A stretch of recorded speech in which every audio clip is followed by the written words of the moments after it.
Hi viewers, అందరూ ఎలా ఉన్నారు? Welcome to my channel. ఇంకా మన ఛానల్ ఎవరైతే సబ్స్క్రైబ్ చేసుకోలేదో ప్లీజ్ డూ సబ్స్క్రైబ్.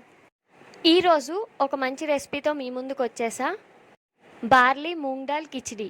ఈ రెసిపీని 6 మంత్స్ నుంచి 3 ఇయర్స్ పిల్లల వరకు ఇవ్వచ్చు. పిల్లలు డీహైడ్రేట్ అవ్వకుండా, అలానే ఇన్స్టాంట్ ఎనర్జీని ఇస్తుంది, ఎండ తాకిడిని తట్టుకునే శక్తిని ఇస్తుంది ఈ రెసిపీ. పిల్లలకి ఫ్రీ మోషన్ అవ్వలేనప్పుడు ఈ రెసిపీని చేసి పెట్టండి, బాగా ఉపయోగపడుతుంది. సమ్మర్ స్పెషల్ రెసిపీని ఎలా చేయాలో చూసేద్దాం. ముందుగా ప్రెషర్ కుక్కర్ తీసుకొని అందులో ఒక స్పూన్ నెయ్యి వేసుకోవాలి. నెయ్యి బాగా మరిగాక ముందుగా కడిగి నానబెట్టుకున్న బార్లీ గింజల్ని కుక్కర్లో వేసుకోవాలి. ఈ బార్లీ గింజల్ని 4 గంటల ముందు నానబెట్టుకొని ఉంచుకోవాలి. ఇప్పుడు 1/2 కప్ వాటర్ తీసుకొని వేసుకోవాలి. ఒకసారి కలుపుకొని 5 నిమిషాల తర్వాత ముందుగా కడిగి నానబెట్టుకున్న పెసరపప్పుని వేసుకోవాలి. పెసరపప్పును కూడా 4 నుంచి 5 గంటల ముందు నానబెట్టుకొని ఉంచుకోవాలి.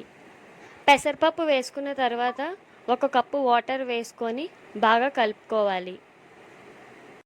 ఇప్పుడు సరిపడా ఉప్పు, అలానే చిటికెడు జీలకర్ర, చిటికెడు పసుపు, చిటికెడు మిరియాల పొడి వేసుకొని బాగా కలుపుకోవాలి. 5 నిమిషాల తర్వాత కుక్కర్ లిడ్ పెట్టుకొని ఒక 6 నుంచి 8 విజిల్లు వచ్చినంత వరకు కుక్ చేసుకోవాలి. విజిల్స్ వచ్చాక స్టవ్ ఆఫ్ చేసుకొని కుక్కర్లో ప్రెషర్ అంతా పోయాక కుక్కర్ లిడ్ ఓపెన్ చేసుకోవాలి. వీడియోలో చూస్తున్నట్టు ఫుడ్ అయితే చాలా మెత్తగా కుక్ అయ్యింది. పిల్లలు ఈ కన్సిస్టెన్సీలో తింటే ఓకే, లేదు అనుకుంటే స్మాషర్తో స్మాష్ చేయొచ్చు, లేకపోతే మిక్సీలో బ్లెండ్ చేసి పెట్టచ్చు.